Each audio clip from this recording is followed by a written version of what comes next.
नदी के किनारे पर एक छोटा सा गांव बसा हुआ था।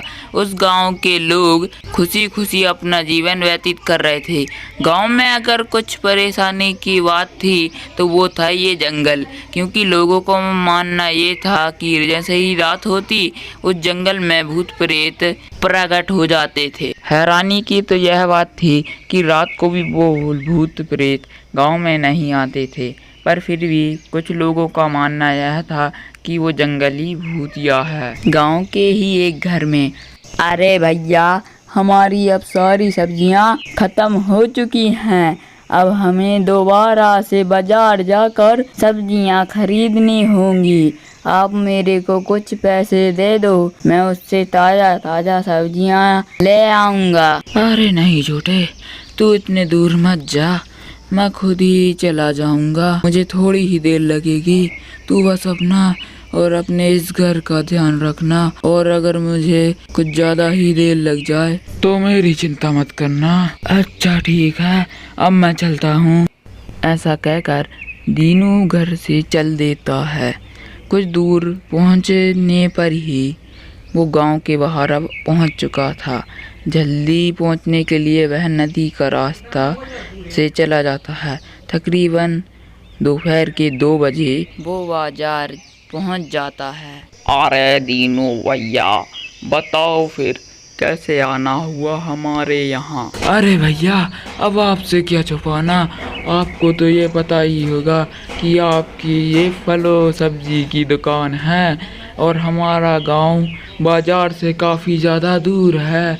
अब अगर मैं पैदल यहाँ आपके पास आऊँगा तो सब्जियाँ ही तो खरीदने आऊँगा ना, मैं थोड़ी आपके पास घास खरीदने आऊँगा। वैसे ही इतनी ज़्यादा गर्मी है, मजाक मत करा करो आप। अरे भैया, मेरा वो मतलब नहीं था। अब मेरा तो ये मतलब था, आप बता दो क्या लोगे। आलू, मिर्ची, प्याज, भटा, टमाटर सब है हमारी दुकान पर। अरे भैया, आपके पास सब है तभी तो हम आपके पास आए हैं। अगर कुछ नहीं होता तो हम आपके पास क्यों आते। अच्छा ये सब छोड़ो, आप जल्दी से हमें 1 किलो आलू, 1 किलो टमाटर और आधा किलो भटा दे दो, और इन सब का कितने पैसे हुए हैं ये भी बता दो। अरे भैया, अगर आपको कोई एतराज ना हो तो अभी मैं भी जाने वाला हूँ थोड़ी देर से गांव। मैं ही आपकी सब्जी को आपके घर भिजवा दूंगा। आप अभी ऐसे ही चले जाओ। वैसे भी बहुत गर्मी है, निगोगे तो उसका वजन और लेना पड़ेगा, और बहुत दूर गांव भी है। दीनू उसकी बात मानकर अपने घर की ओर चल देता है, पर वह यह सोच रहा था कि ये मेरी सब्जी ना चुरा ले। फिर उसको याद आता है ये तो उसी का गांव का था, वो नहीं चुरा पाएगा उसकी सब्जी। सबके चक्कर में उसे यही नहीं पता चला कि कब वो जंगल के रास्ते पर आ गया, और तभी रात हो जाती है। उसके सामने एक भूत प्रकट हो जाता है।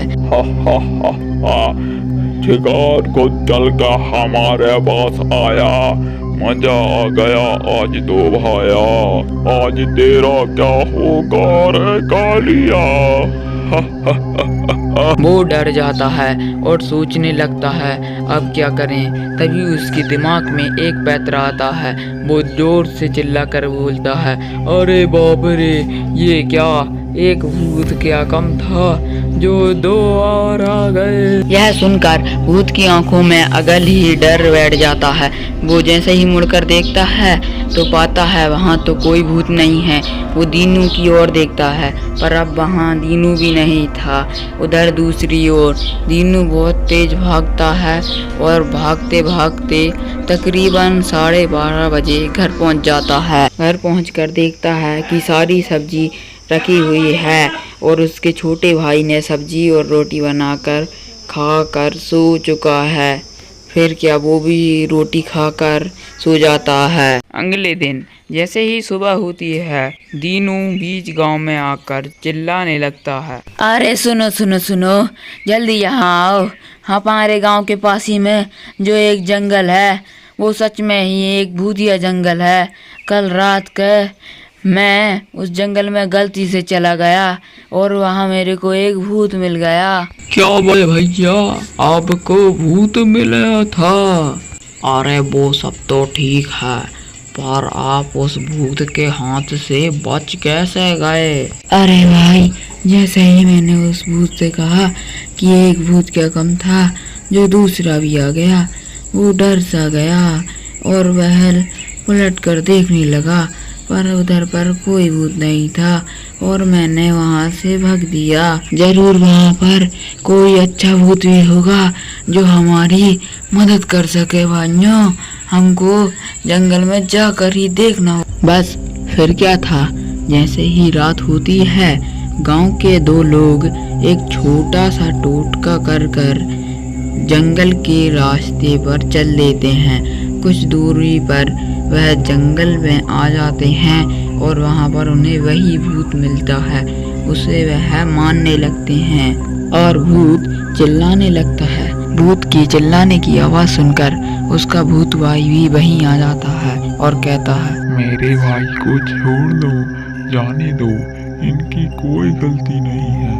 गलती है तो सिर्फ और सिर्फ उस आदमी की है जो हम पर टोना टोटका कर हमसे ये सब काम करवा रहा है। तुमसे ये सब काम कौन करवा रहा है? जरा हमें उस आदमी के पास लेके चलो, और भला उसका ये सब करवाने से क्या फायदा? वो आदमी एक लालची आदमी है जो पैसों के लिए हमसे लोगों को मरवा रहा है, ताकि लोगों को लगे कि ये जंगल एक भूतिया जंगल है और कोई यहाँ पर ना आए। जंगल की सारी लकड़ियाँ काट कर वो बेचकर अमीर आदमी बन जाए। फिर दोनों भूत उन गांव वालों को उस लालची आदमी के पास ले जाते हैं और चिल्लाने लगते हैं, मालिक, मालिक, ओ मालिक, देखो मैं किसको बाहर लेकर आया हूँ। अरे मुझे मत मारो, अरे बचाओ, अरे भूतो तुम पर नाश मिटे, मुझे यहाँ पर पिटने के लिए बुला लिया। अरे मुझे छोड़ दो, अब से मैं ये सब बंद कर दूंगा। वो लोग उसकी बात मान लेते हैं और उसको गांव ले जाते हैं। गांव चलकर वो पूरी सच्चाई गांव वालों को बता देते हैं। इस दिन के बाद से ही ना ही वहाँ किसी को भूत मिलता और ना ही वो जंगल अब भूतिया कहलाता था।